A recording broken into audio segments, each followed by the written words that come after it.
Yo, what's good, man? What's good? Hey, not much. I'm just hanging out on a what is it? Monday morning here in LA. How are you doing? Yeah, man, I'm doing well. I'm doing well. Is it possible you could turn your camera on, or do you want to do it like that? Oh, is it didn't I didn't realize it wasn't on. I'm sorry. Yeah, No let me worries, man. No this worries. is the first time I've done Zoom on this computer, so I actually wasn't even aware that it's hey, what's up? Now That's now not you can my see me, guy. right? Pardon? Yeah. Now you can see me, right? Yeah, man. Loud and oh man, yeah, you're looking fresh, my guy. You're looking fresh. How's the day going, man? It's been good. I've been kind of preparing for this. Did a little bit of rehearsing, been talking to a couple of different employers about work that I got to do later in the day, but Awesome. this is the fun part, right? Actually talk about music. So Yeah, man. I'm so pumped. I'm so pumped. So guys, on the tier talks today, yeah. This is not just a normal creator we have. Now, obviously, you know, there's musicians and then we have bands. Now we're global, baby. As the guy said, Los Angeles, my favorite song of theirs, What We Live and Dancing in the Dark, two albums, Gentle Meanders and Excursions, both dropped in the same year. Guys, we have on the podcast today Soft Sailors. My guy, thanks. no Yeah, worries, man. No worries, man. So obviously, you guys started the band, but I wanted to talk about um more so what the band represents. So obviously on your Instagram caption, it has soft sailors is a lifestyle. What yeah. is the soft sailor way of life? Explain to the audience, explain to me, what does that mean? Gosh, so I like I said, I'm living in Los Angeles. I'm from do you know Alabama? Yep. Is a Yep. very different part of America. Mhm. And I came to Los Angeles when I was like pretty young because I really wanted to be a musician. Like I grew up in the 90s seeing like these rock stars on MTV, and I was like, that is the coolest thing in the world. I want to do that. And Los Angeles is a great place to go. So I went out there and I did it. I started a couple bands and had a really good time playing like some punk rock music. I was in this band called the New Motherfuckers. We changed our name to Pizza. Mhm. I was in this band called Big Whoop. Yeah. We had a really good time, but life happened. Bands broke up. Like our it just kind of like fizzled out, and I Yeah. found myself working sort of like a day job. I was working in a basement at a newspaper doing like educational curriculum and stuff. And I was thinking, like, my God, like I came out here, I came all this way to do music, and I'm not even doing it anymore. I'm just like doing a regular everyday job.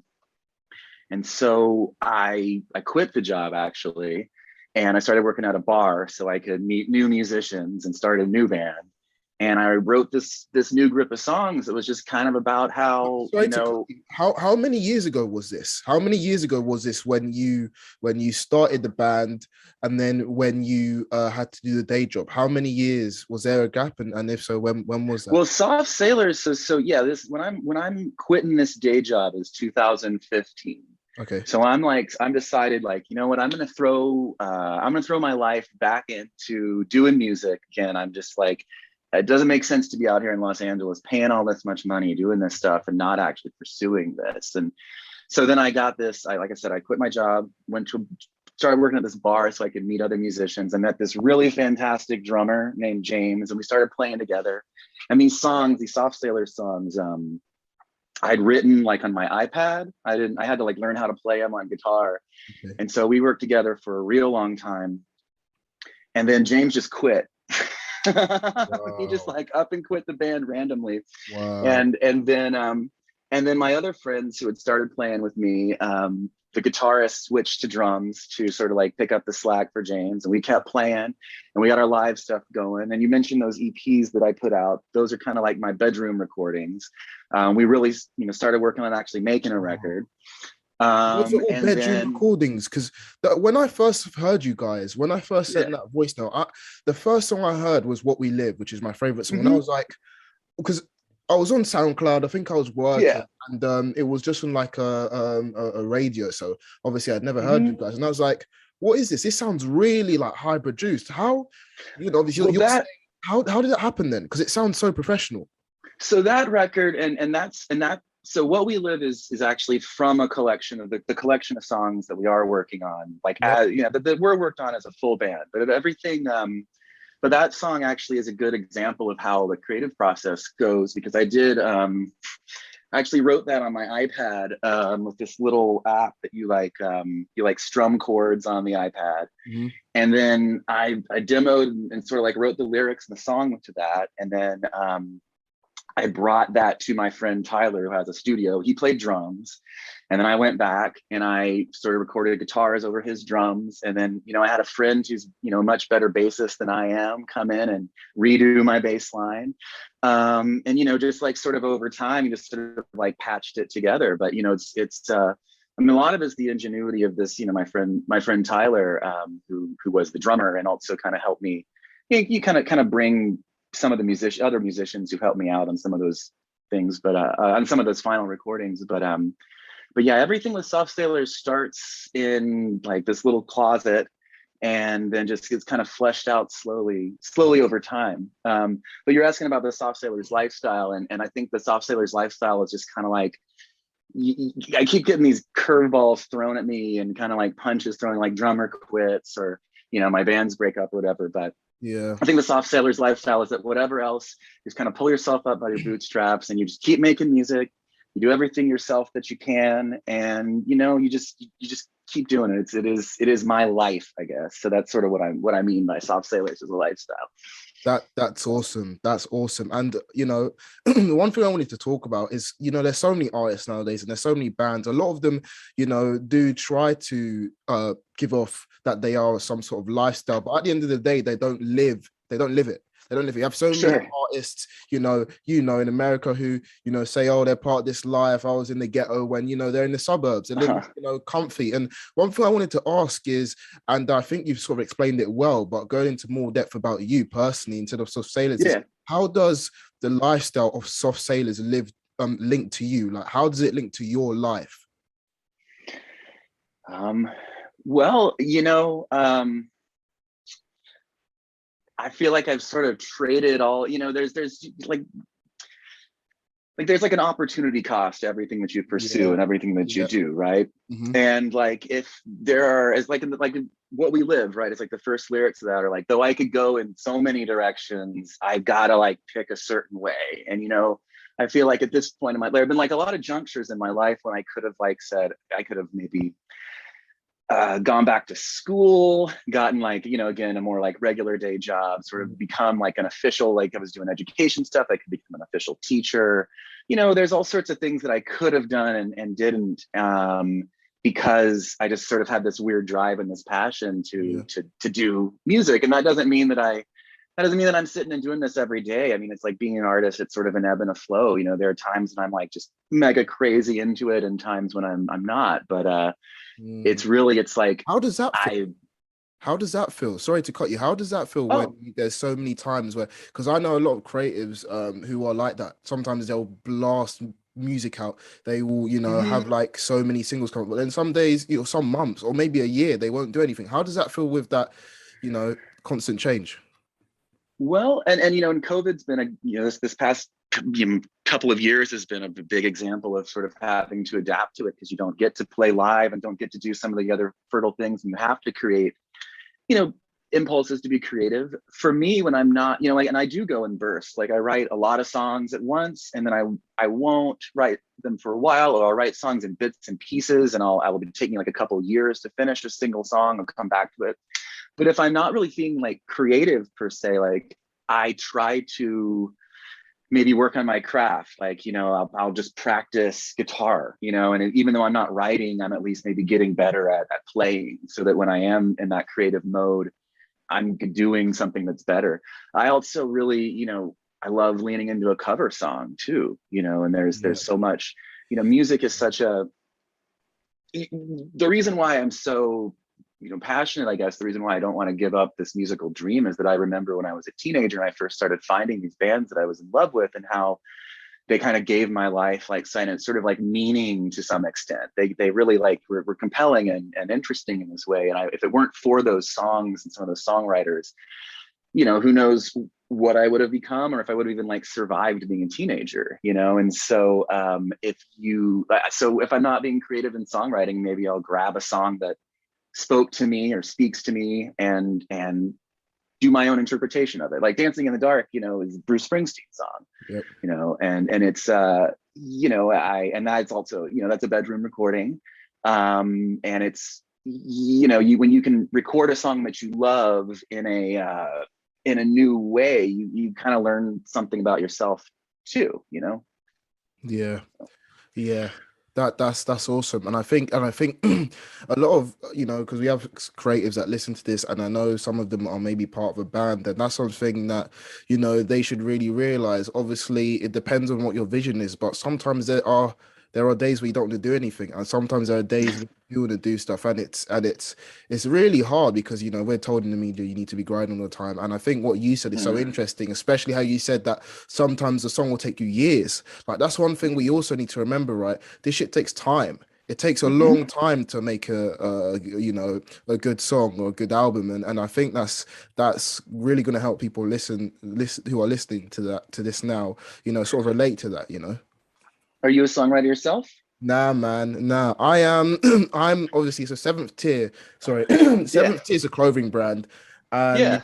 it's about clothing creatives. And Mm-hmm. my job really, my goal is to be one of the most influenced designers to young people. And I love doing this. I love talking to Yeah. creatives. I love coercing with you guys because I really find that creatives are underestimated, man. Like we're all really like underestimated. I personally think. How do you feel about that? Oh, well, I mean, creative people are.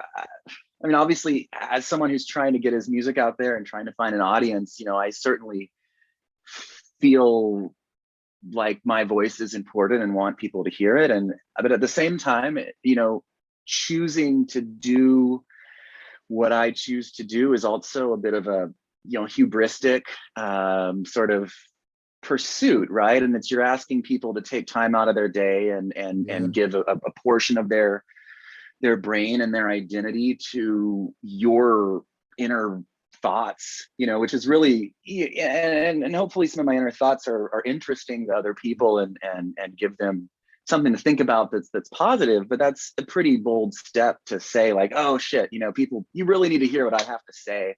So, you know, yeah, maybe, yeah, obviously I feel like I certainly feel like I'm underestimated, and could deserve more, you know, people listening to me and paying attention to me. But at the same time, like, yeah, it's a pretty arrogant thing to want people to do. And there's a lot of, so many people who just sort of by virtue of existing really think that they deserve an audience. And, you know, you do have to, bring something to the table, and come at things with a new, novel, interesting way, and make something that's compelling. And if not, then, you know, I don't know, then yeah, it's not that I know what you're doing.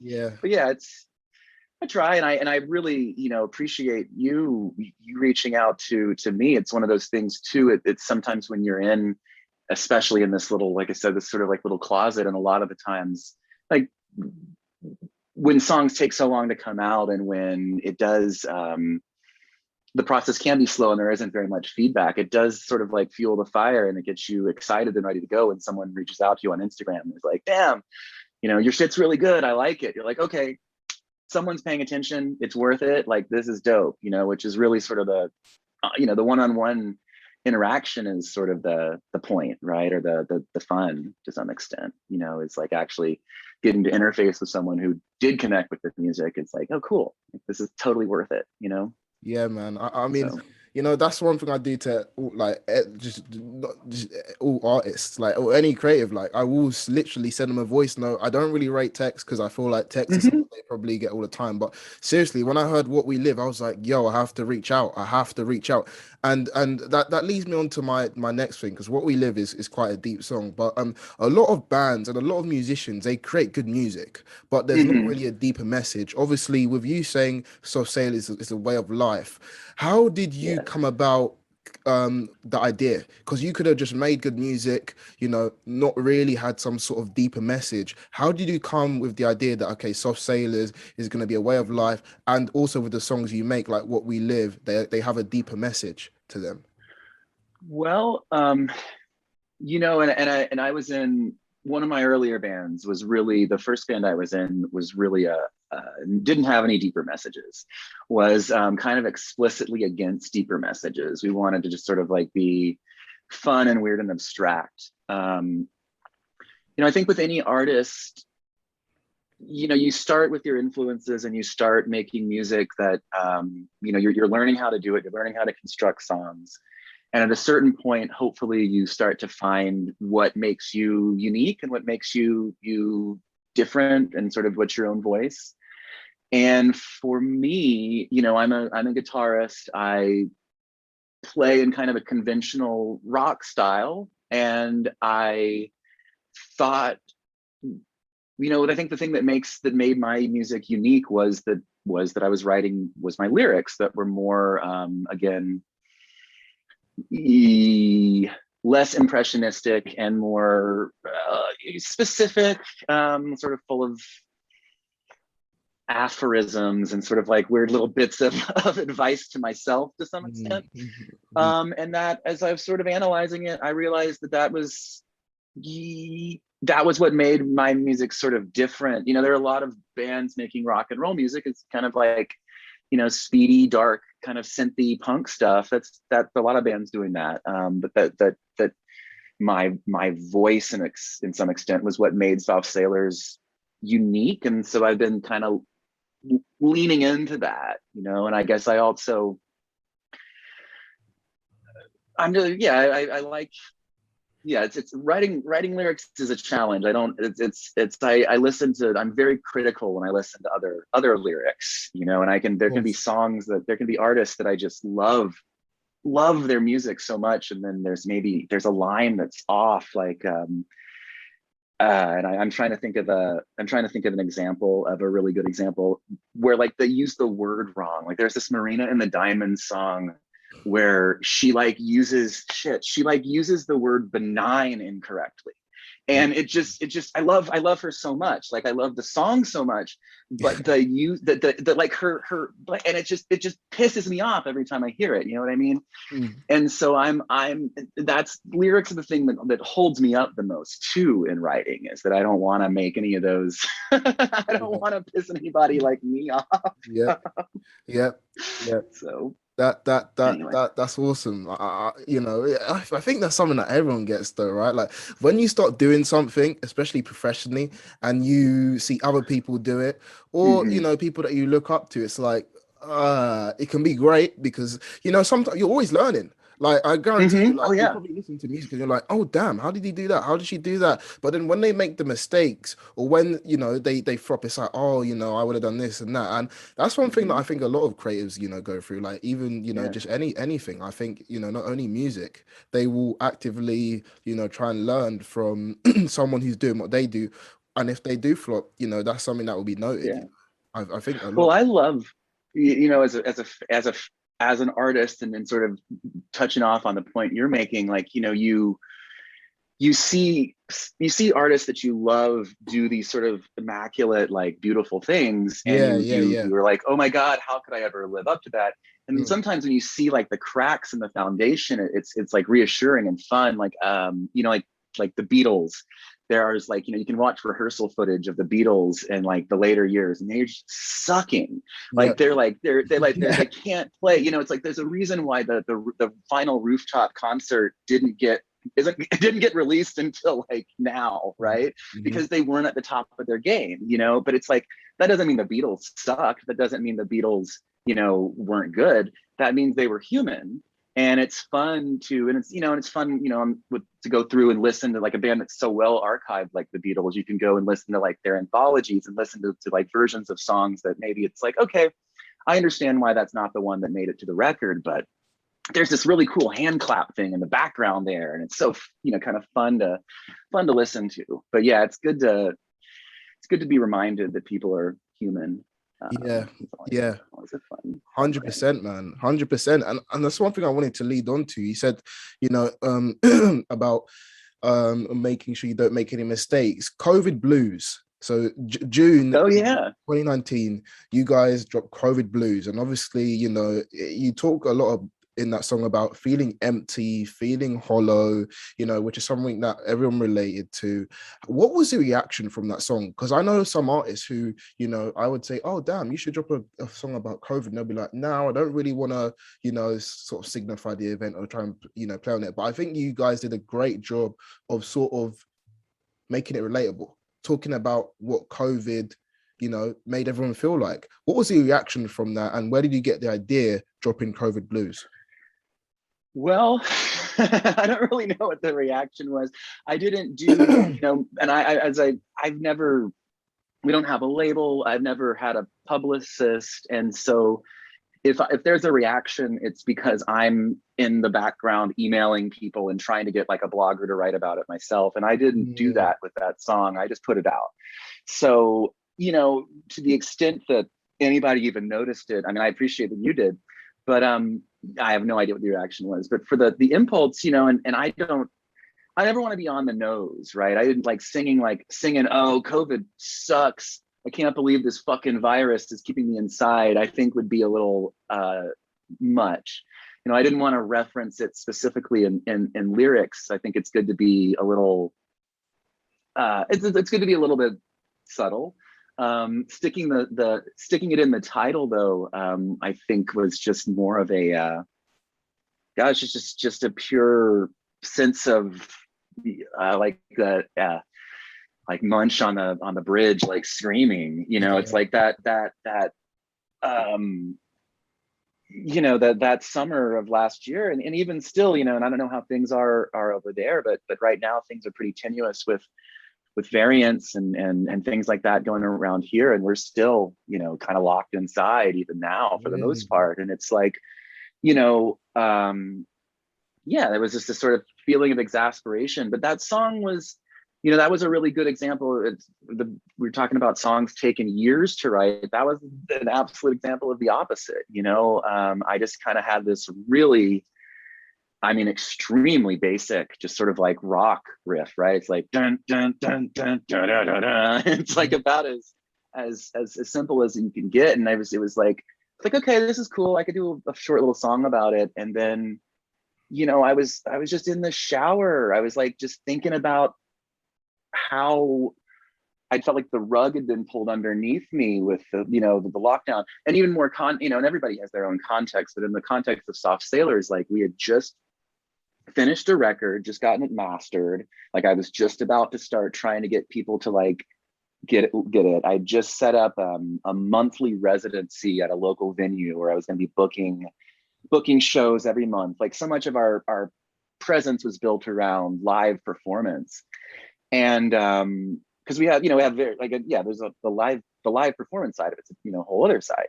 But you know, we really felt like the rug had been pulled out from underneath my life.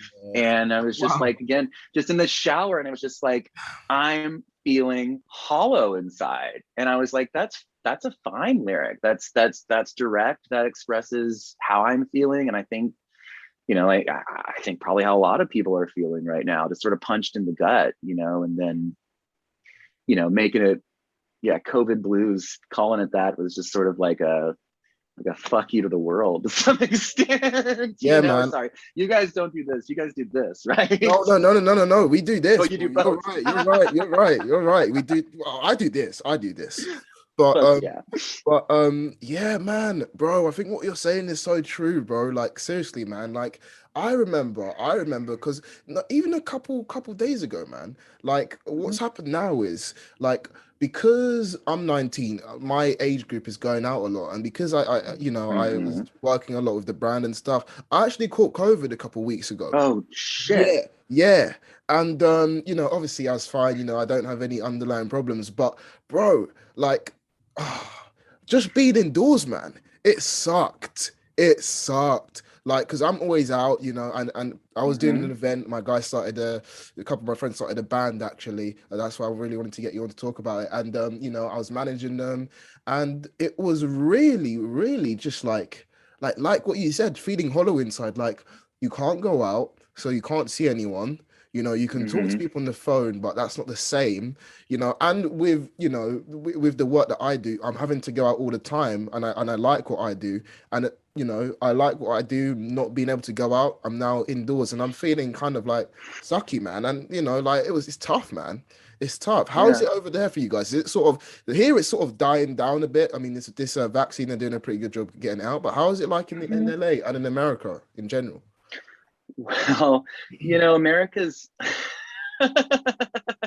America's a really weird place right now, Yeah, man. which Yeah, I know Britain has had some. Y'all have had some awful, nationalistic stuff going on over there yeah. too. But Los Angeles is fortunately a pretty progressive and science-minded place. But there's, the problem with the vaccine rollout is there's a subset of people who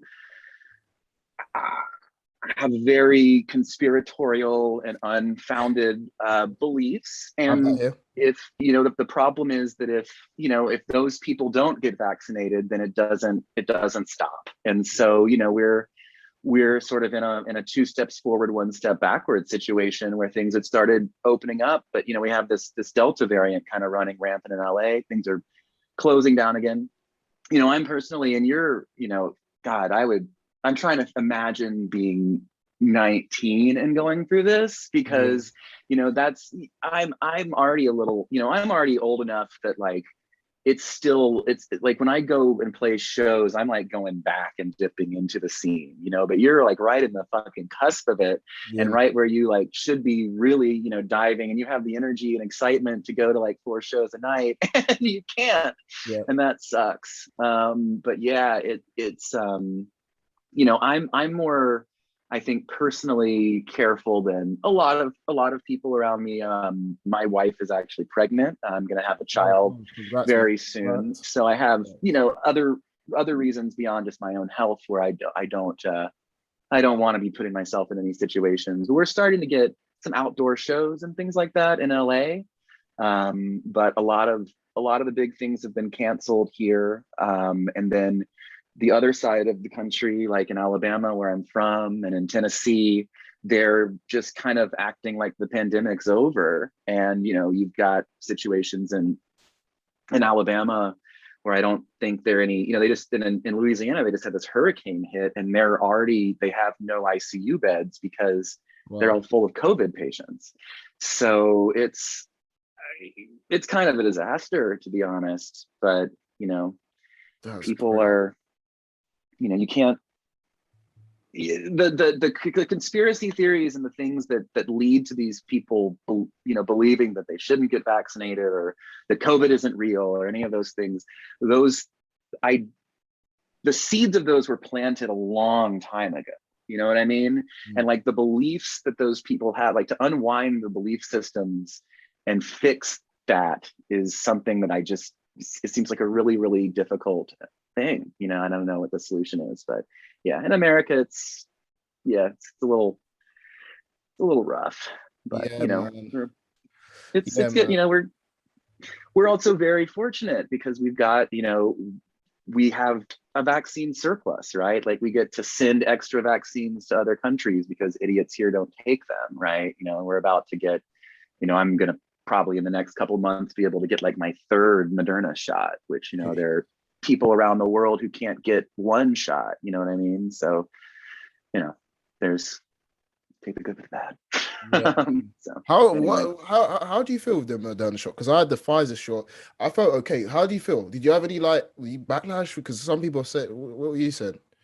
my first shot, I was sore in my arm for like a day. That was the only side effect I had. Same, same. My second shot, I literally went on a 10-mile run the next day. So Wow. I was not, which I guess would be like a 15-kilometer run. I don't know. Yeah. I went a long fucking run the next day. So I wasn't ill. I wasn't like, whatever. I know people have, I know side effects are real, but I do think that uh, it's things get overblown. You hear about it on the news, like, oh, there's these supposed side effects, and then people like, oh well, gosh, I think I might have had a ringing in my ears. Like, I'm pretty sure, that, Yep. and it's like, okay, maybe. But Mm. anyway, Yeah. I'm sure, I'm sure some people have had some side effects, but you were fine with Pfizer. You were good. Yeah, man. I mean, same as you, And man. Arm hurt a lot. I think that was when I wasn't feeling too great because that was when the COVID hit me hard. That hit me hard. So I mhm, was in bed, temperature. I actually had to, bro. I was sleeping downstairs on the floor, man, because my room was so hot, which it wasn't. hot, I had to, but get you the felt fan hot. next to me, and Uh, that was. I think I had the jab. I don't think it was a jab. I think it's because I had COVID. That was like the first. That was a first proper reaction because a week before I uh, had a bit of a cough, but then when I had my jab, which is a week after, that was when COVID hit me hard. So mm, I wasn't feeling great, you know. yeah. But I what, mean, it doesn't sound fun. nah, I don't man. want it. It Yeah. really wasn't. It really wasn't. And that's one thing I wanted to lead into about relatability and hidden messages in your song, which you do a lot. So what is the goal when you release a song? What's the goal, for example, with like What We Live? What was the goal for the person listening to it? Was there like a message you want there? Because I know I want to talk about it more, but you do drop a lot of hidden messages in there. With your songs, what's sort of the goal with that, and how do you want people to respond? Hmm. It's a good question. Um, I think I have, and when and you say they're hidden messages, and I think that maybe what I'd say is that it's more of an attempt to go away from the super specific and get a little bit more general, so that things are relatable in tidbits to people, and the idea, there's no overarching goal and overarching message that I want anybody to get from any song that I write. What I do want them to do is to hear little things that relate to their own life in some way, shape, or form. And that's sort of, those secret messages are trying to be kind of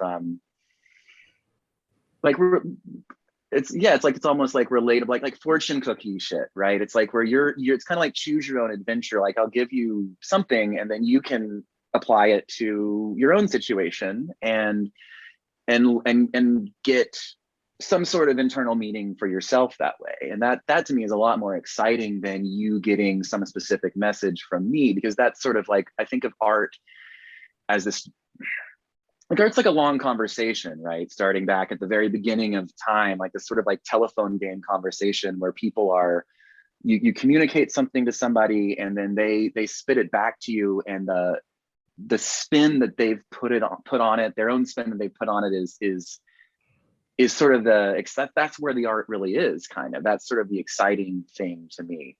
So what I want you to do if you hear a song of mine is I want you to be like, oh, and not quite know what I'm saying, but have it relate to you in some way, shape, or form, Yeah. Um, so that's sort of what appeals to me. So That's awesome. That's awesome, and I think that's that's with a lot of artists. Like, because that's one thing I was thinking. A lot of artists, they don't really have like a specific thing they want to get through. Like, a lot of them, it's all open to interpretation. Like, a lot of mhm. people say that all the time, and I think that's pretty similar to what you said. But specifically with What We Live, and I know I keep on going about the song, but I just love the No, song it's so fine. much. You say voices. I think that the song is a lot about voices of doubt and something Hmm. about not feeling confident. Is that Yeah. messages like that? Are those sort of intentional, or do you just sort of write and then obviously you perform it and you're like, damn, I said that? Is that something that you set out, when you were Hmm. writing the lyrics, or was that something that you were like, damn, I've said this? How does it go with that? I mean, hmm, that's a very good question. And I think you hit the nail on the head in terms of what those voices are, right? I think you're absolutely right. But And I don't think there's a specific answer to the question. I think sometimes I don't really, I don't go into songwriting, and this is either lyrically or musically, with like a specific plan of action. Like I Yeah. start, and like I said, that's not just with the lyrics, that's also with chord progressions, and just sort of how the song goes and the overall aesthetic, like what instruments I use. Like everything is just kind of like you throw shit in and then you take shit out, and then eventually you have something. Uh-huh. So I don't really have that intentionality at all when I go into something. I do, I'll be writing a lyric and I'll be like, oh my God, I'm on to something, and kind of like go with the flow. Wow, But I really? have had a lot of experiences, and not with this song necessarily, but I have had with some other songs where even years later, I've sung it, heard it, and thought, I was talking about that. And I didn't even realize I was talking about Really? that. Or Wow. it's like I've definitely, there are songs that gain, even though lyrics never change, gain totally new meaning for me, as time goes on. But one thing that I like to do in lyrics, I think rhyming is overrated. Okay. I like to use internal rhymes instead of like putting rhymes on the outside, like the ends of my stanzas. I like to have, but rather than rhymes, I like alliteration. I like sort of playing with cadence and things like that. And then when you rhyme something, it pops out more, Yep. And then I also, I have the lyrics to What We Live Up, because that was the song I was going to play for you later. I'm Awesome. looking at them right now, and it's another thing that I like to do is do little, very very subtle changes when I Yeah. do repeat things. So with What We Live, it starts with, I think, like, there are noises ringing in my ears. Everybody hears them sometimes, but then eventually I'm saying their voices in my ear, and everybody heeds them sometimes, which is like a whole different thought. Like hearing and heeding are different, and there's a whole different connotation there, and it gets a little, like, a lot darker to some extent, when you make that one little subtle shift at the very end. But and to some extent, that's also, you're trying to give people a reason to listen again, right? I want a song that you like the first time, but my favorite songs are songs that you find little bits and pieces, either in the lyrics or in their production, right? Like little kind of hidden treasures after you've heard it a few Yeah. times. So that's one of my goals with writing. That's something I definitely explicitly tried to do with What We Live, for sure.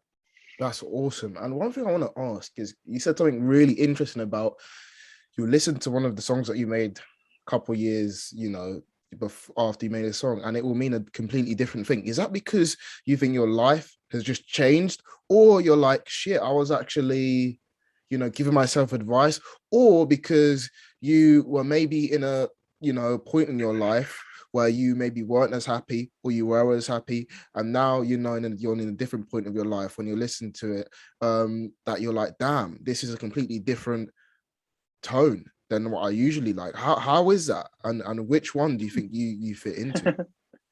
I mean, maybe a little bit of column A and a little bit of column B. I've definitely, yeah. I mean, with the song that I was specifically mentioning, I think it was revelation. Like, oh, this thing I was experiencing then, that I wasn't actually, there are conflicts and experiences in our lives that we articulate, that we talk about, and that we fight with people over, and there are other ones that we keep to ourselves, and we don't necessarily, you know speak about. And then sometime, yeah, again, it's like a year later or something, you'll go, oh, that's how I addressed that, specific thing that I never talked to that person about, or when I was feeling that way. So that certainly happened. But yeah, there's also, and part of it's trying to write in a way that is a bit more, like I said, I want to write lyrics that are specific to me, but are also inviting to other people to grab their own kind of meaning from, right? And I then find the same thing happening to myself, right? Is then I'll hear the song again later, and if I've succeeded at writing a song that does that, then I might even, like I said, find my own different meaning based on, like you said, like, I'm in a different mood right now, I'm happier or unhappier or just in a different place in life. So yeah, a little column A, a little column B, I guess. That's awesome. That's awesome. And that's interesting because now obviously we're talking a lot about introspective and you thinking about your music and stuff, but more so with people listening to your music again. How does it feel when you release a song and it's, taken the right way? Obviously I know you said you don't really go out with Well, some sort of like plan and stuff and how you want to and sort of message, but how does it feel when your song is taken in the right way and you get a message and you say, damn, this was great, I was going through this and this really helped me out? How does that feel? um, I mean, it feels again like it was worth it. It's like I said, I just, you're a younger guy. I was a younger guy once, and I was again inspired by, all this, this music that I was listening to that brought me into, all these different worlds. And those, like I said, those people gave me some extent and internal. I was an only child. I spent a lot of time in my room, like just listening to like 45s. It Yeah. gave me just a lot of depth and context, gave me something to just really just be excited and obsess over, and just, you know, to see to when other people, there was this one time my old band, it was like in the MySpace era, some kid who lived in like suburban Los Angeles, like way out. He would drive like probably an hour to get to see us at the Smell, which is this really cool venue in downtown LA. And I on MySpace he drew this picture of himself like listening to music in his headphones and his little thought bubble, and it was like these really cool bands like Lightning Bolt and the Meishi and Boredoms and Sonic Youth and all this stuff, and then it was like our band name. And I was just Okay. like, and I remember writing fucking band names in like my backpack when I was in high school and middle school. Like I was like doing my damnedest to like make the Smashing Pumpkins logo look just like it did on their record cover. And so yeah, it's like, especially you know in this day and age when culture is so stratified, right, and everything's so atomized and things are so very niche, everybody can kind of go in this direction and off here. There isn't necessarily as much bigger feedback, but a lot of it is on a one-on-one level, and not just you, but with several people. You get to have a chance to have a conversation, have a relationship with someone who connected with your music. And again, it that's really at this point the point of it, right? When I was a kid, I thought that I was going to be this big giant rock star, and I thought I had these crazy ideas. And in reality, like my vision of what I wanted to be doesn't even exist anymore. Like if you're 19, like by the time you were born, that world had already collapsed. You know what I mean? Like like Napster had already ruined like how like buying music, the industry had collapsed. You know, everything had been completely atomized. People were listening to music in Yeah. headphones when they're like their iPods. Mm. That's an entire my youth was completely different than that. And the world, the vision that I had of what I was gonna be, I wanted to be like REM. Like REM. No one's REM anymore. You know what I mean? Mm. um and so at this point, it's like I obviously I'd like to make a little bit of money. I'd like for people to like, I'd like to put out a record and have people buy it and be able to like work at the bar less.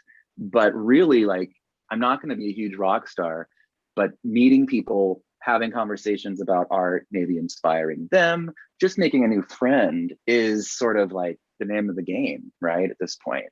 And it's something that, social media and all those things that I just said kind of wrecked my, the old way of things, has also enabled, like a conversation like this, right? And I mean, hell, we complained about COVID a while back, and deservedly, but COVID also if it weren't for COVID, we wouldn't probably, be using Zoom. We wouldn't be having this conversation right now. It's you sort of have to take, life as it comes. But Yeah.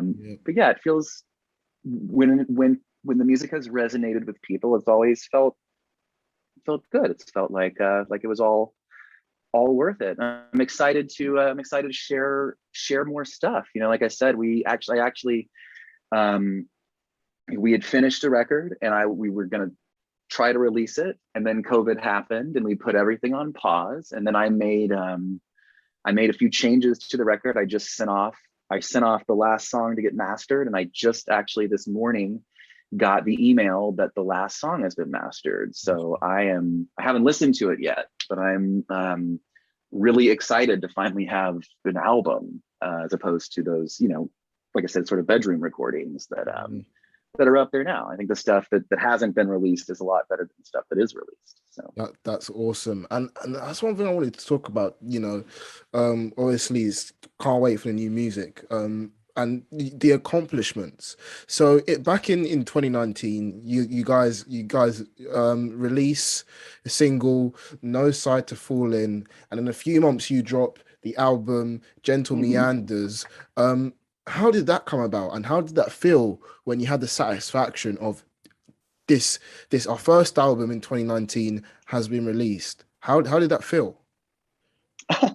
Well, um, an album's a funny way to say it. So, No Side to Fall In is a Raincoats cover. Yeah. And are you familiar with the Raincoats? Mm, They're I'm not they actually. were they're a band from Edinburgh in the late 70s. They're this like four-piece all-woman punk rock band. Mhm. They were one of Kurt Cobain's favorite bands, and that's how I first found out about them.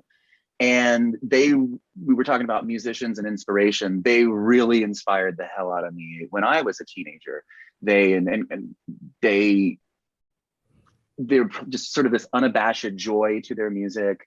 They were their instruments were never quite tuned, at least in their first record. They got a lot better as their records went on, but Mhm. they were just playing with abandon. And that song No Side to Fall In is one of my absolute favorite songs. And I'd seen them in 2009 when they reunited and they played a show in LA, and I'd had them like sign my record and everything. And when I decided it was, Soft Sailors I'd been practicing with this drummer, like I said, who's no longer part of the band, was getting ready to start booking shows and making this a reality. I was in the process of recording this album, and I wanted to put something out into the world just to kind of like announce our presence. And I made this cover of, like I said, this one of my absolute favorite songs by the Raincoats, and I put it up. And the first thing I did was I messaged the Raincoats. Like I figured out, That's like, all. went to their website and I pulled up the source, and I found the email address associated with the website, and I wrote them a letter. And I got an email back within like 12 hours from Yeah. Anna Da Silva or Gina Birch. I think it was Anna Da Silva, one of the members of the band, just saying like, "Oh, this is great. Like, thank you so much for sharing." And sort of like I said, the chain. It's like, I'm sure again for them, it's like, "Oh, wow, somebody in Los Angeles loves a song that we did 40 years ago and did a cover of it." Like, that's probably made her morning. You know what I mean? And it made my morning to get that message back that she'd listened to it. But that was that. And then the Gentle Meanders record. So on the side, I mailed a bunch of stuff off to radio stations to Mhm. get a little bit of airplay in the States. But I wanted to have just a little more presence online. And so the Yeah. Gentle Meanders EP was, I really, I just kind of took some of my bedroom instrumentals and just kind of strung them together, and put them there for the sake of, yeah, having there be more. The big plan was always to get this record out, this like album that I was telling you about, and to get the live act off the ground. And so I was really just trying to build a little bit of foundation so that when that happened, there was something else there. But that's taken a little longer than I would have liked, because again, of COVID. But like I said, the record's done now, so Awesome. soon there will be more. But I don't, to be honest, I don't really view those as albums as much as they're just kind of like in collections, you know, because I did, so, you know, more context. So when my bands broke up, the previous bands, Pizza and Big Whoop, I got really into like making shit for SoundCloud for a couple of years. Mhm. And this was when SoundCloud was really much bigger than it is now. And I got tracked into some kind of like, I don't know, preferred creators. For some reason, when you signed up for SoundCloud and you said you liked pop music, it recommended me to you. So Really? I ended up getting like 1 million followers on SoundCloud. That's crazy. And I was like, this is crazy. And so I started generating a lot of shit. I started making a lot of little instrumentals and things like that, just to kind of have 1 million followers on SoundCloud. I might as well put a bunch of stuff out. And a lot of those, you know, a lot of the stuff that ended up on those EPs and was really sort of, you know, I took some of that stuff and I, you know, kind of cleaned it up, like rethought it a little bit, maybe, you know, changed a few of the sounds, updated it, made it a little less lo-fi, and then kind of repackaged it. So like I said, as I got my shit together to be ready for the live performance and also to get the album finished. So anyway, that's all. I still kind of feel like we haven't released anything, but you know, except for like What We Live and Shake It Up, which is, you know, our first single from a long time ago. But That's awesome, because that's one thing I wanted to ask. You with all of your music from 2018, from 2018, and from Gentle Meanders. Gentle Meanders, I was listening to it. It's a lot of instrumentals, and obviously it's Mhm. very different to what you guys dropped, which is, like sort of, you have the lyrics, you have the deep sort of meaning and stuff. That's one thing I wanted to ask. Like, what was the difference? Was that then mainly because dropping instrumentals was great for SoundCloud? Was that like the reason why Gentle Meanders, the EP, was mainly instrumentals?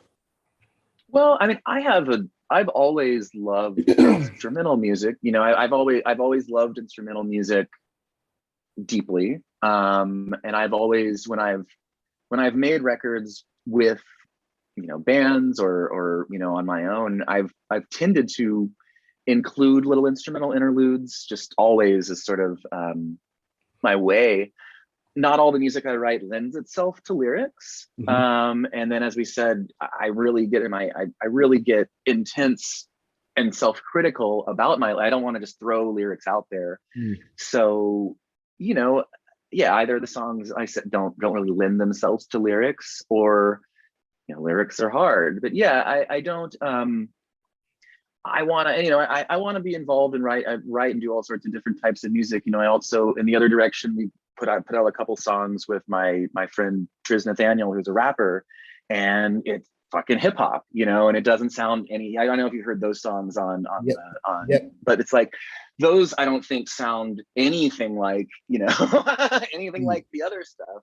But it's all, you know, and then that's getting back to the idea of Soft Sailors being a lifestyle. You know, I'm very, and I think actually, you know, your generation is far more this way than my generation because of file sharing and because of like how connected everybody is. But, you know, I've never been interested in like a genre. I've never wanted to like be a band that sounds like this. And I think that Soft Sailors is, you know, the lyrical stuff, the songs that I write are, you know, they're unique and they're interesting. 100%. But, you know, there are also conventional rock songs, and that's not the only type of music I listen to, and that's not the only type of music I'm interested in making. And so I just, you know, Soft Sailors is a lifestyle, and that's, it's like all encompassing. Like, why make a different project name when it's all, you know, really me, you know? Mm. So yeah, there, and you know, and it's good. It's great to have it's great to have Tris Nathaniel around because I'm not comfortable rapping, but sometimes I make tracks that are like, thumping beats. So it's good Yeah. to have somebody who is. Yeah, that's awesome because I think that's one thing creators love to do, which is experiment. And with that track with Tris Nathaniel, I can't remember the name, but it was just like I was listening to your discovery, and then I heard this, and I was like, whoa, like this is different, and I liked it. I Yeah. liked it a lot, But is that something that you try to do? Then you try to experiment, you try to widen out and never put yourself in a box. Well, I mean, absolutely. And I will say one thing, putting yourself in a box is actually can be a really good thing creatively, like limiting your tools and saying, okay, I'm only going to use this keyboard. I'm only going to do, this can be a really great way to get product out. But collaboration is absolutely one of the like sweetest and most beautiful parts of the game. And especially like, making friends and meeting strangers, if everyone has different, no one has the same ideas. And so when you slam your ideas into someone else, it really, things are going to change. With the live band that I have, like my two very good friends they listen to different music than I do. They have different influences. They bring the songs sound different in their hands than they do on the recordings. And that's fun to me, sort of the way that things can be dynamic. With Tris Nathaniel, or his name's Benton. He's a friend of mine at the bar that I worked at. He would come in and we'd talk, and I knew he was a rapper, and he put something up on Spotify. And I was listening to it one night after work, after we were talking, and I was like, this guy's good. Like his flow is tight. He's writing about smart things. Like this is cool. And so I just burnt a CD of instrumentals that I hadn't done anything with. And I said, please listen to these. And if there's anything that sticks out, we'll build a track around it. And we did 2 tracks, but he's like, hey, I think track 10 is pretty cool. I was like, okay. So he wrote his verses, and then he came over and we kind of like nudged the beat a little bit. And I sort of extended a few parts and changed a few things to make it work. And I've been recording myself and recording other people long enough that it was pretty easy to engineer a little session. And so yeah, but I would have never been able to do that on my own. And it gives things a whole different life, and it's a lot of fun. But I like, I've done remixes for people, had people remix me. There was a time when I was in just a bunch of just weird, strange bands just for the sake of being weird and strange, and that's music. Yeah, music's fun, and it's fun to pick other people's brains and do stuff like that.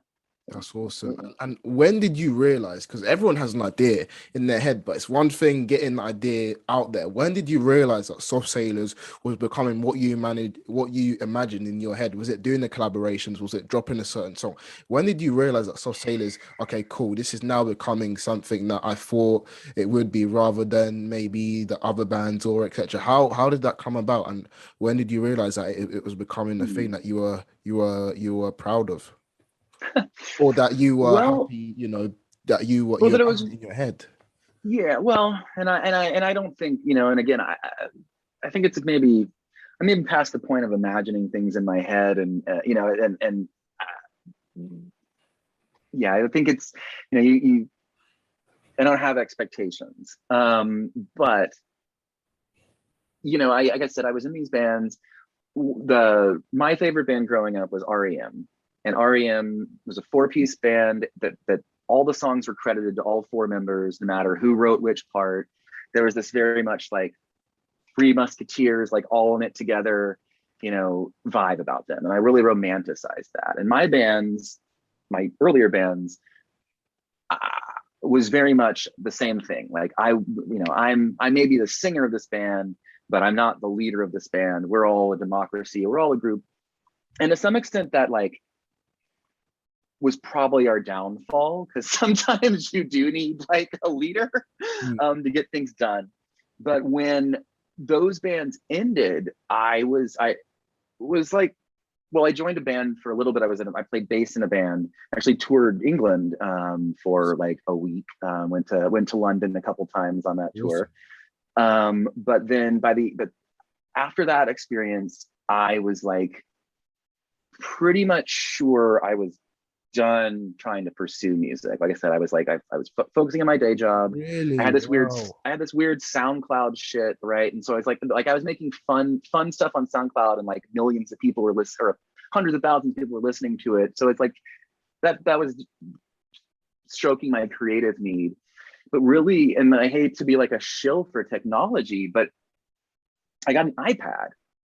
And I'd always written songs with guitar. Like that had been my entire mode for writing songs. Just sit down and guitar, write it from start to finish, record yourself as you do it.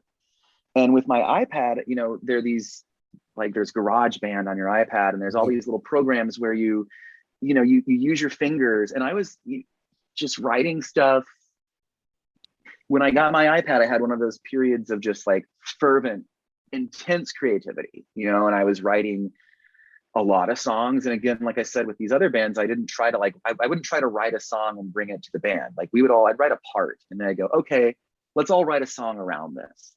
So I started really for the first time writing like a bunch of songs from start to finish on my own, and realizing like, and What We Live was one of those songs that like, these songs are better than anything else that I've written.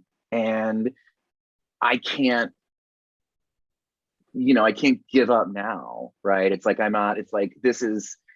should give these songs the effort they deserve. I should put a band together. Like I said, I wrote them all on iPad, so I had to like literally learn how to play them on guitar because I didn't know. Yeah. And so I had to kind of like reinvent it. But it was because once I had that grip of songs that I was like, look, I really have to get back in this and pursue this, because like I said, this is what I came out here for. And these songs are actually really really good and worth it. And I'm it's been said sort of a difficult journey to actually get them out to the world, but on our way, about to have it soon. That's awesome, man. And by the way, you should come back to London, man. We'll definitely link up. I would love to. That would be awesome. But that's one thing I wanted to chat to you about is creatives not knowing their why. And obviously you talked about, soft sailors being a lifestyle. What advice would you give to like maybe a guy like you, or an upcoming person who wants to start a band but doesn't really know what the band is going to be about? What advice would you give to that person? Because they may be listening to this now, hence why I asked that question. Well, that's a great question. You got to learn. You're gonna have to do everything. There are. I guess there are people who do it differently. There are people who find managers with a lot of energy, or they give themselves over to a label system. But I think more and more, you have to understand that you're going to be your own publicist. You're going to be your own art director, and take that in stride and learn to enjoy those parts too. I have this Instagram account, right, which is its own thing, right? I make, which is it's got a very, very, very specific aesthetic, right? It's like it's all one color. It's all everything's put through a very, very specific lens that gives it a visual identity. So that if you follow Soft Sailors on Instagram and you see a post of mine, automatically that it's a Soft Sailors post because it looks a specific way. So those are things to think about. If you're getting started, it's like, how can your music actually doesn't, it's great when your music can speak for itself. Like you found me on SoundCloud, you listened to it and you got it, and that's fantastic. And that happens every so often.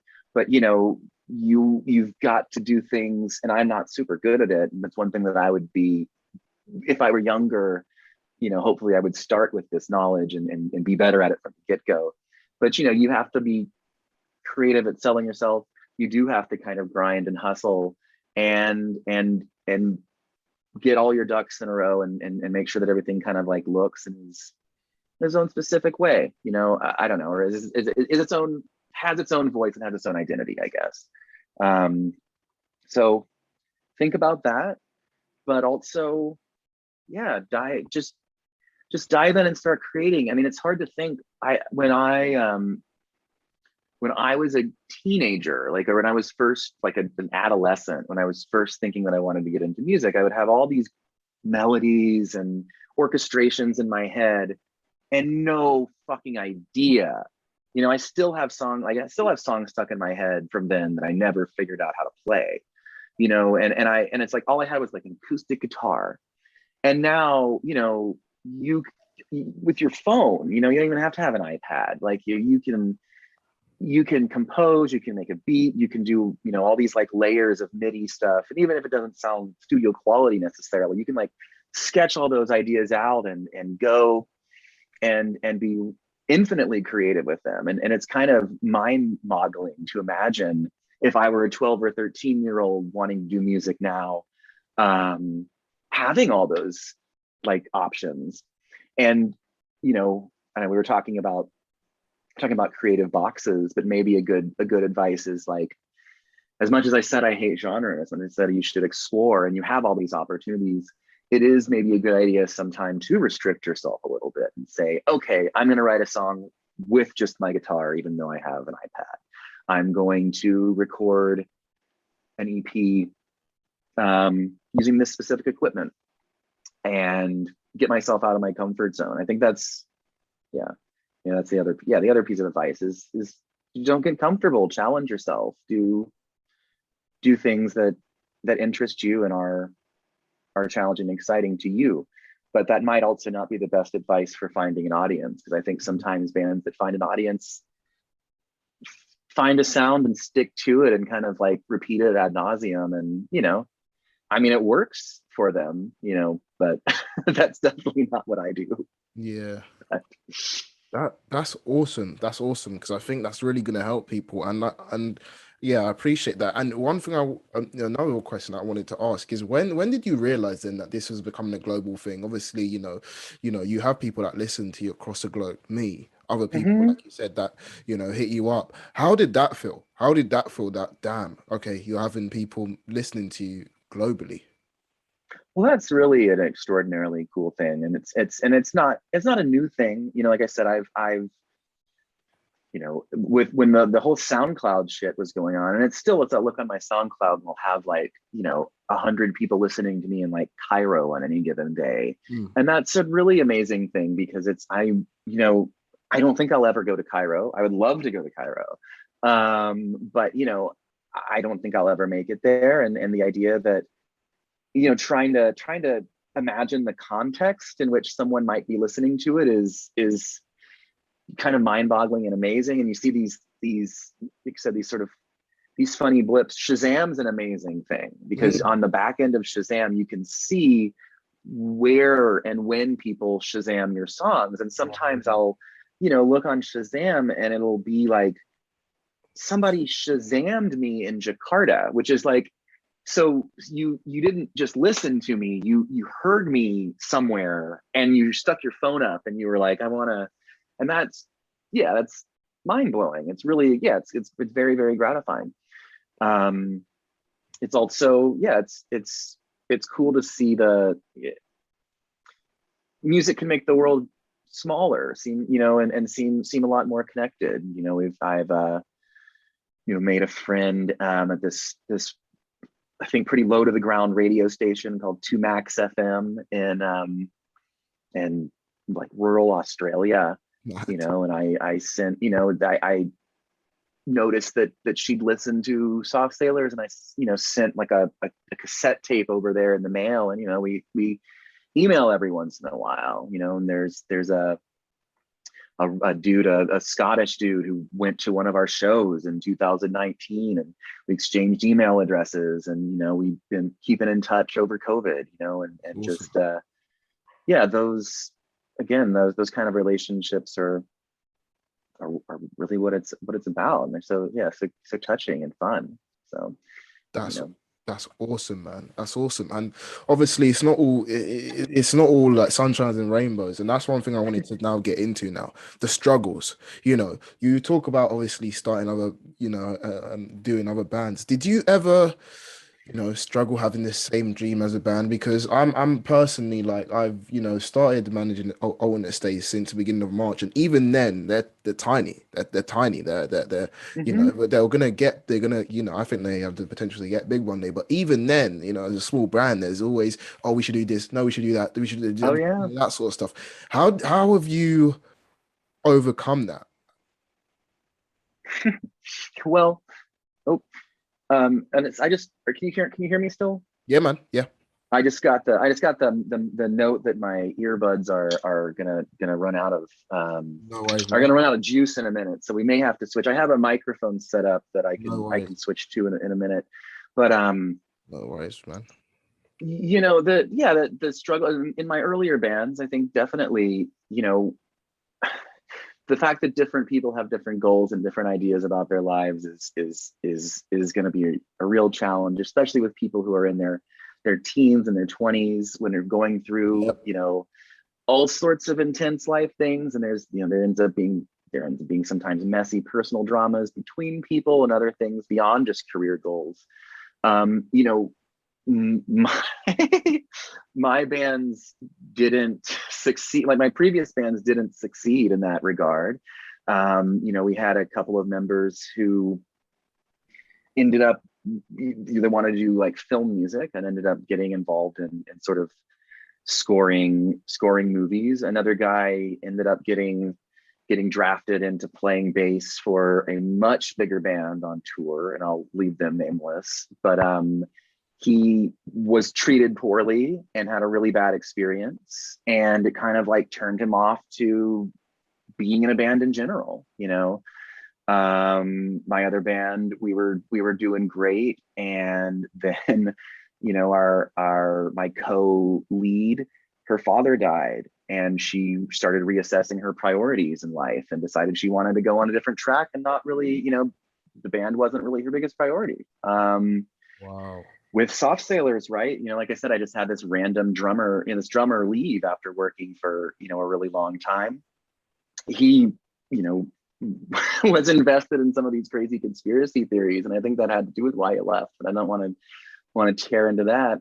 And you just sort of have to have a backup plan. You have to be determined to keep going forward, and it's not and I guess the other thing I would say is, like, you have to do something. You can't, like, one thing that I had a problem with in my, in these bands that were these democracies, is that, everybody had an equal say. And so you would end up fighting over your decisions and not knowing what to do, and like getting into text chains and trying to answer the question and not doing anything. And in reality, it's like one thing might be better than another, right?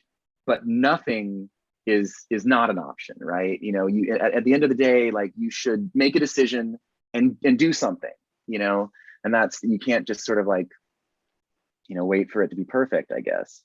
So yeah, that might be my advice, but yeah, you kind of have to be persistent, and just, I'm very fortunate now. My current, bandmates in my live situation, they're married to each other, so they're connected in that way. One of them is my longtime really good friend who played bass in my band Big Whoops. We've been musicians, working together for a really long time. The other one is her husband, and he is a really talented musician who's just sort of, down to go and really into it. So I'm feeling good about them right now. But you know shit can happen, right? I mean, hell, Metallica, they had Cliff Burton, and then there was a bus crash and he died. Like, you never know.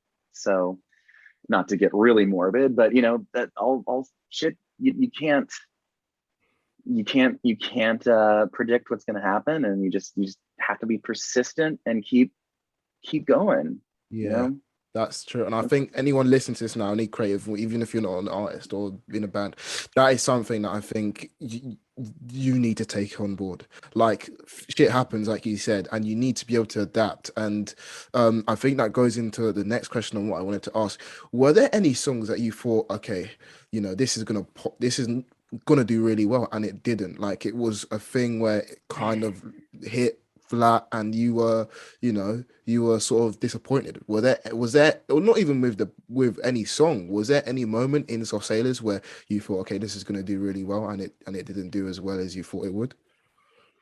No, but that's because I haven't been putting, like I said, I haven't been putting the sort of promotional effort into it that would facilitate that kind of expectation having. Mm. Like I said, now that I've got this record mastered, and now that I'm ready to actually start finding someone to release it, I'm going to start having to play that expectation game. That's kind of been the thing that's to some extent holding me back to just when you start hiring a publicist, it starts costing a lot of money, right? And sort of the fear that what if it, because I work for, I help promote other bands, right? And I see people spend a lot of money on publicity and not get what I would consider to be, the greatest results. Mm. So yeah, I'm kind of, to some extent, I'm kind of nervous and scared about that myself. Let me switch to these Go wired ahead, man. Go ahead. Go ahead. real quick because I'm at 0% with these earbuds. No worries, man. It can be a pain. It can be a pain. That's awesome. That's yeah, that makes a lot of sense. That makes a lot of sense, man. Wow.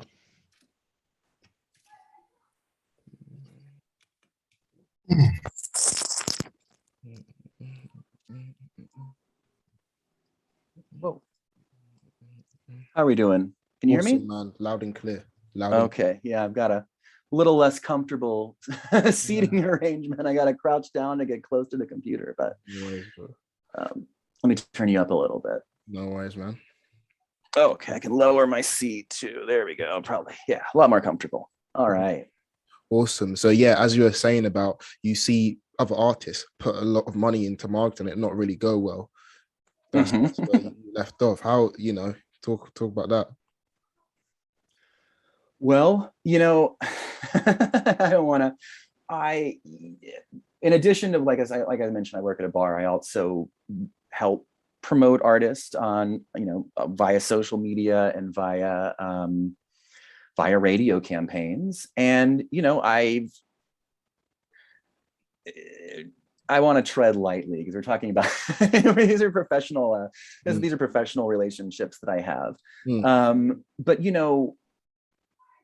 sometimes there's a sense that there are a lot of like music publications, blogs, things like that no one's really reading except for publicists and bloggers. And there's a lot of the effort that people put into press, even if they get a good press, even if they're on stereogum.com or something like that, doesn't actually have much traction because there's just this constant feed of stuff that's getting stuck up there, right? Like, and to actually make a difference and make a mark, you have to really, you have to make a more solid connection with people than just that really. And so part of the thing for me to, and we're talking, I guess, if you're managing bands and thinking about where you should spend resources and stuff like that, for me, part of wanting to not use the resources yet is that when you hire a promoter, when you bring other people onto your team, you need to have a perfectly clear idea of what you want them to do. You need to be able to you're actually you're going to be doing just as much work, right? They're just going to be signal boosting you and maybe giving you a few little places to work. And I don't know if, again, I don't know if I felt ready for that step at time. Part of it maybe is actually just a self-consciousness, right? It's like once that fear, right, of like you work so hard on something and it really like matters to you, and then you put it out and it's like, if a tree falls in a forest and no one's around to hear it, did it actually make a sound type shit, right? Yeah. Wow. And that's scary as hell when you don't just work really hard on something, but when it is really literally your heart and your soul. And so yeah, I don't know. I don't know. Yeah, I don't know the answer of like when it's right to finally do that. At the same time, you can't do everything on your own. And, part of the thing with, hiring other people or getting people on your team is they have connections that you don't, Yeah. they have email addresses, they have people with, favors to call in, like all sorts of things like that. And when you're on your own, you don't have those, and you really have to wave your hands and hope that you get attention. I'm fortunate enough that I do, like I said, I know a little bit about how it works. So I know how to write an email to a editor of a blog, and maybe get them to read it at least. So I'm in a better position than a lot of people in that way.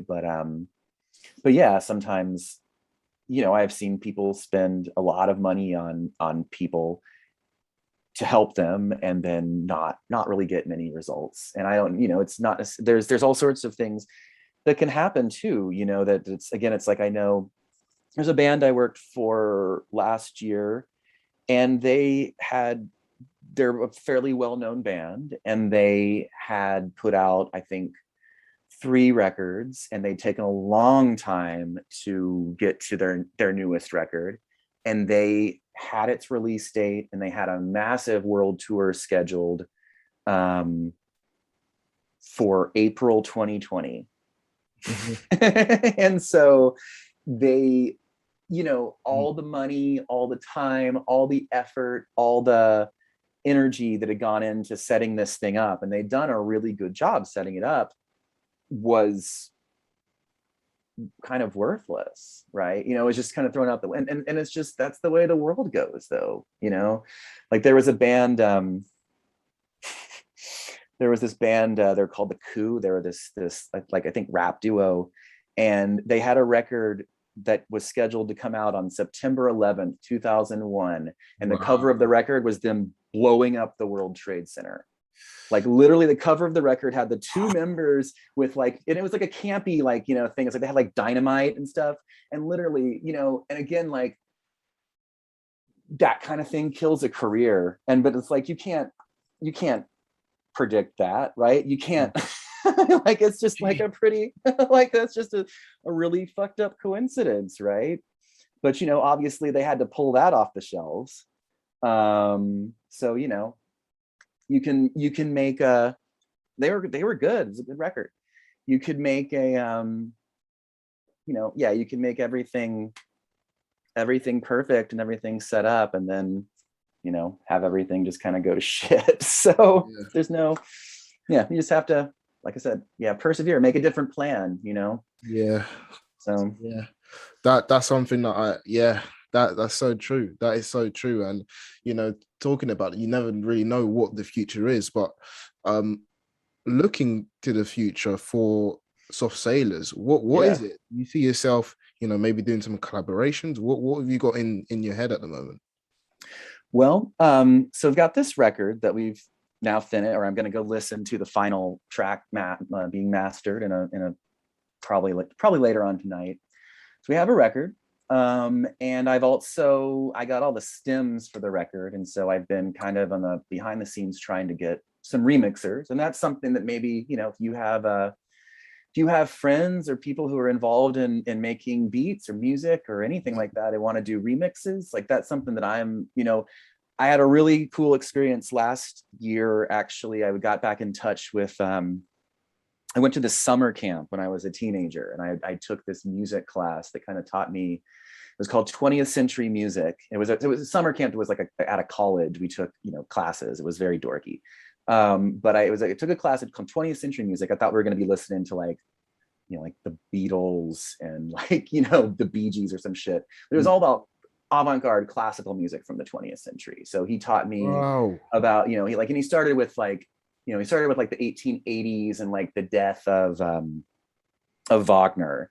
And, and we went through, we went all the way through Claude Debussy, and we listened to Edgar Varese, and we learned all about musique concrète and like all these like really fucking cool things. And he really changed my life and my trajectory in a large way. And so many of the music that so much of the music that I listen to now is I wouldn't listen to if it weren't for that class. And I got back in touch with the professor last summer, and we were chatting, and I sent him the record, and I was like, wow, this is cool.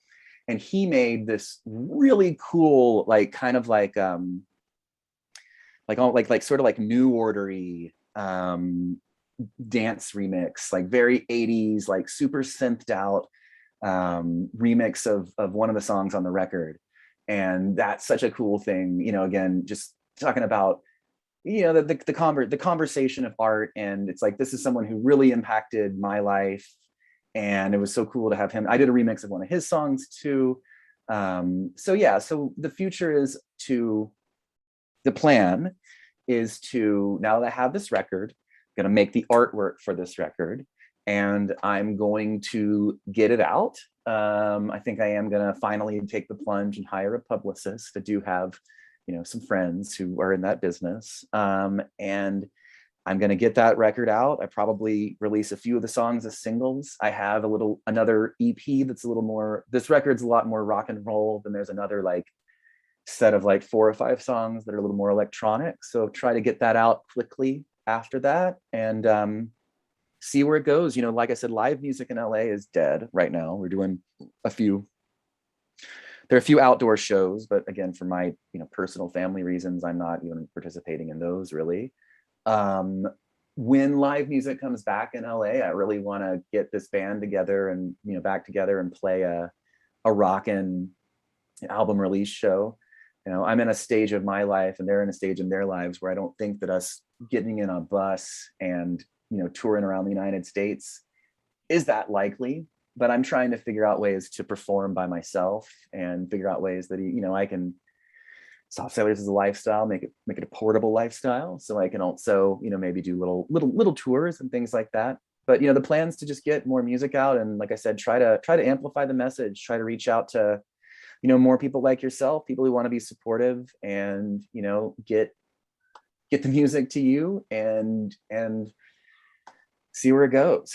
You know, I'm a big fan of radio, and I know it's like radio is a different situation in the UK than here. I know, you know, obviously you have the sort of the BBC system, and then you've got like, I know there are a few like internet radio stations and stuff like that. Yep. You know, and it's nowhere near as strong as it used to be in, you know, the old days of like the 80s, but we've got this sort of like patchwork quilt of like college and community radio stations around here, where if you know, your college maybe has on the very left side of the dial has a little bit of bandwidth, and you have, you know, broadcast range within your town.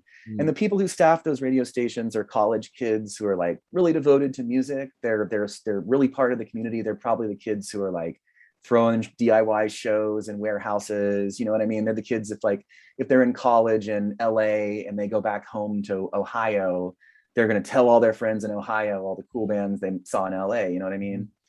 And I really, you know, corporate radio in America is super programmed and is like, it's very commercial. DJs don't really even pick what they play, but there's still this sort of like community patchwork of people. And I, you know, I really believe in them. And I think my strategy for getting Soft Sailors out there is really going to rely on trying to connect with that patchwork of radio people around, you know, mostly the US and Canada. But then, you know, there are also, I know there's a cool internet stations, Mystery Train Radio in England, that I, you know, see plays new music, since it does a little, like a podcast, I think every week. He does like a 2-hour podcast. You know, there's shit like that all over the world. So, you know, I think radio it's a little antiquated, but I think that's where my strategy lies. I mean, my hopeful secret weapon for actually finding an audience. That's awesome, man. Keep on doing that. Keep on grinding, because, you know, again, like you're getting somewhere. I mean, I've reached out. You have other people that have reached out. I think your music's sick, and that's one thing I wanted to talk to you about other people. Finally, is what is your advice for upcoming bands on a whole? Is there anything in hindsight that you would have maybe not done that you could, you know, maybe tell people and sort of, you know, maybe get them to back away from that? What is your final advice for the guy in his room who's maybe, you know, 17, 27, whatever, who wants to start a band and he doesn't know how to begin? What is your advice for that person? Oh boy. Be aggressive. You know, like it took me a long time to start my first band, actually. Like I was already like my first real band. Like I had played by myself with like an acoustic guitar. I had tried hard to, I had like a little trio with like me and a bassist and a violist. It was very Godspeed You Black Emperor-esque. But I my first iteration of coming to Los Angeles, actually, I came to LA. I went to college for a couple of years. Like I said, I wanted to get involved in music. I didn't do anything. I mean, I played a couple shows by myself. I didn't get very far at all. I went back to Alabama. I thought I was going to drop out of school. And again, it was sort of the similar to when I went back, you know, later in my life, when I went back to my day job and I thought I was going to quit music. You know, I organized a couple of shows in my hometown at like the library. And again, they were just like me by myself playing songs. And again, I was like, okay, I'm going to go back. I'm going to re-enroll. I'm going to go back to Los Angeles. And I'm determined this time to actually start a band. And I knew there was one guy that I knew who I was friends with. We played songs together a couple times. And I sent him like a message. I was like, hey, gonna be back in LA. Let's start a band. He was like, oh, okay. And then I got back to LA and I saw him on campus. And I was like, hey, let's start a band. Hey, let's start a band. Hey, let's start a band. And then we like, finally, he was like, okay. And we like go. And then his like roommate is like, hey, I got like some hand drums. I was like, come on, come be in our band. And, you know, I really, and those people weren't in my band for very long. Like we, you know, there was other people got involved and they, you know, were better and more involved and, you know, we parted ways. But, you know, what it really came down to is like, you know, when we say start a band, I think you mean like find other people and pull a band together versus just like make music by yourself in that way. But, you know, you be aggressive, find people you want to play music with and like tell them, play them your songs, like say, you know, it's getting past that first thing where you play like, sorry, something's crazy happening with this. Getting through that thing where you play like a stranger or something that you've written is, you know, always a little bit of a challenge. But if you can get over that first awkward step, you know, you, like I said, just like be aggressive, you know, find other musicians in your town or in your school or in your community and be like, yo, let's do something. And, you know,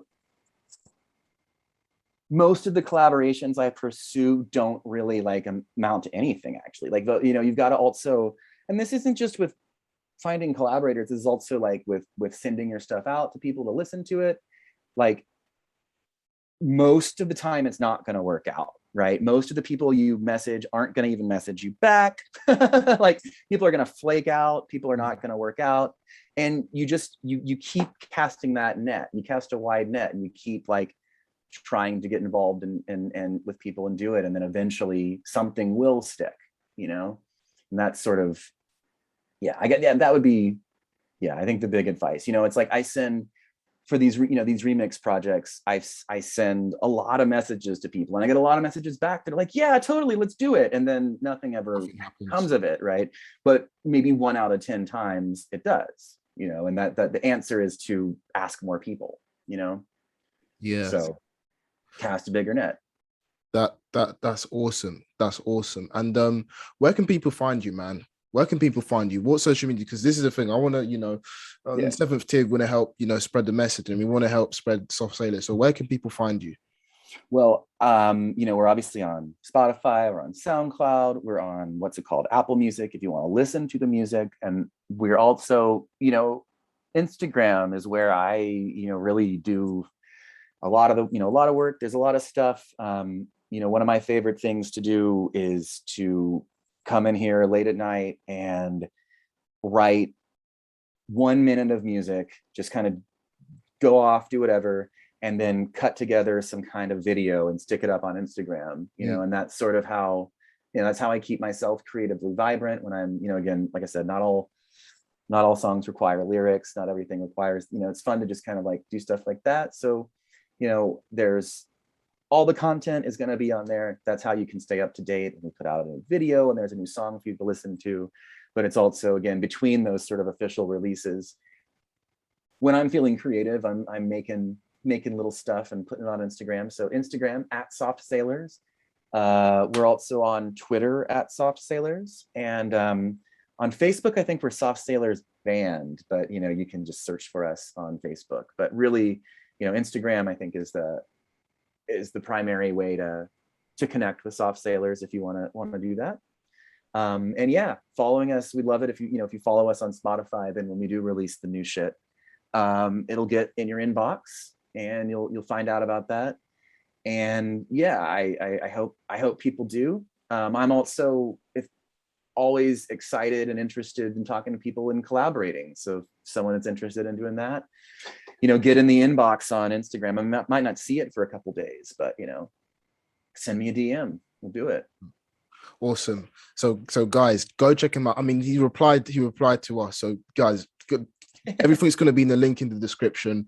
7th Tier socials, Instagram @7th Tier, Facebook @7th Tier, Twitter 7th Tier, TikTok 7th Tier. So if you enjoy the podcast, make sure you go follow them. Make sure you go on their website as well for the clothing. If you want to listen to a podcast, we're again at Spotify, like Soft Sailors. By the way, guys, Soft Sailors on Spotify, everything's there. Everything is there. I was listening to them today. Go check them out. That's going to be in the link in the description below. But if you want to listen to Tier Talks, we are the Tier Talks on Spotify. Our website is www.7thtier.co.uk. So if you like the clothing, wearing the clothing now, 7th Tier, the hoodie. Yeah. Wow, the design's there. That looks sick. Thank you very much. So yeah, go check out the website. We're on Google Podcasts at the Tier Talks, Overcast, the Tier Talks, Pocket Cast, the Tier Talks, Radio Public, the Tier Talks, and Anchor, the Tier Talks. And the website there is again www.7thtier.co.uk/shop. If you want to go straight to the website, we have the t-shirts, hoodies, everything's there. And our aim, again, we are a brand run by creatives.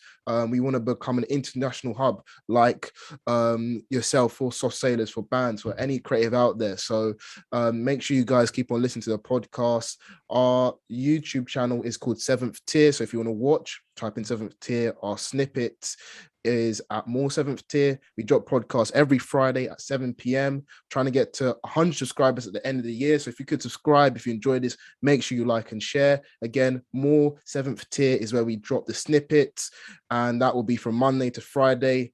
Now, guys, we have something different. So we have a little performance by your guys, Soft Sailors. So this is something that we haven't done before. It's going to be awesome. And yeah, man, when you're ready, go for it. Give me just a second to I got to switch out my, I got to switch out my audio. So give me a minute. Yeah, feel free to talk to the people for a minute longer. I'll be with you in just a second. No worries. And again, guys, this is a little motivational thing to all creatives. Keep on doing what you're doing. Like, it's very hard, but it pays off. It pays off. And if you don't give up, if you keep on grinding, if you keep on, sending that DM, getting your work out there, being consistent, that's a big thing. You can hear me? Yeah, man, loud and clear. Can you hear me now? Loud and clear, man. Loud and clear. Fuck yeah. All right. Cool. Go for it. Oh, it's gonna be sick. A little cramped in this closet. It's man. Not the most spacious place for a performance, but go for it. My God, this is gonna be sweet. So yeah, this is What We Live. This is the song that we've been talking about. I hope I don't mess it up, because I don't normally play it with just a guitar, but yeah, we're gonna see what happens.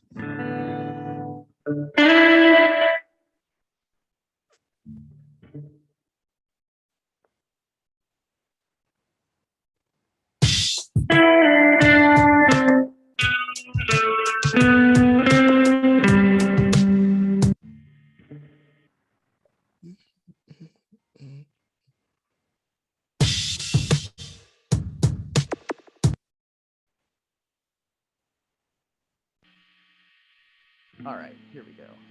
So it's like a little bit of space at the beginning before the drum beat comes in. No worries, man. This is gonna be awesome.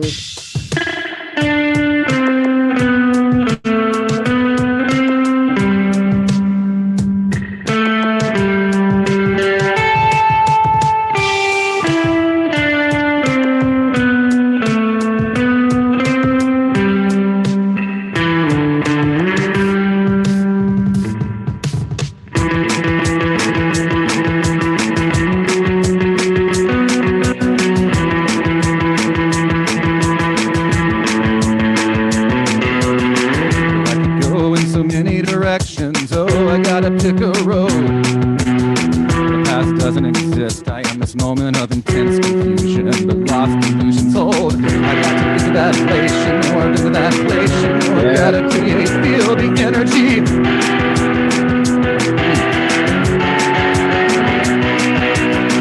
Work so hard to concentrate with all these noises ringing in your ears.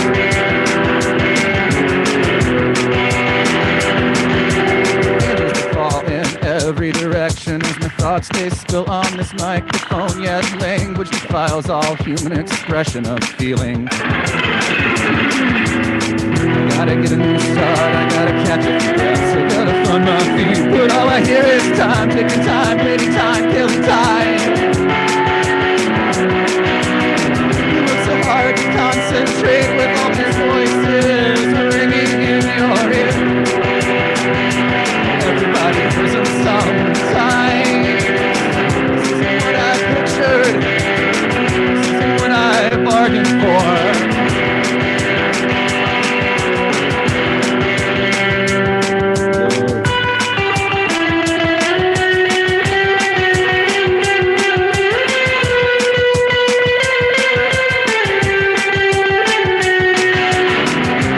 Hard to concentrate with all these voices ringing in your ears.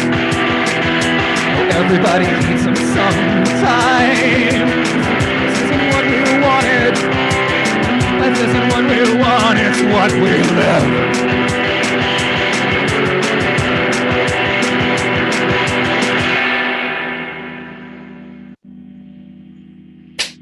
Bro, that was amazing. That was sensational. Man, Thanks. bro, that was amazing. Guys, go check out the Spotify, Soft Sailors. If you want to hear that song, that is What We Live. Go check it out. If you enjoy the podcast, make sure you like and subscribe. Everything is going to be in the description. So again, Soft Sailors Instagram is going to be there. Our Instagram is going to be there. Everything is going to be in the link in the description below. So make sure you go check it out. Thank you for coming on, my guy. Really appreciate it. Really appreciate it, man. Thanks so much for having me. This was so much fun. I'm looking forward to seeing it when it's out. And yeah, this is fantastic. Looking forward to staying in touch too. Awesome, man. And yeah, hope you guys enjoy the rest of your day. And we'll see you guys in the next one.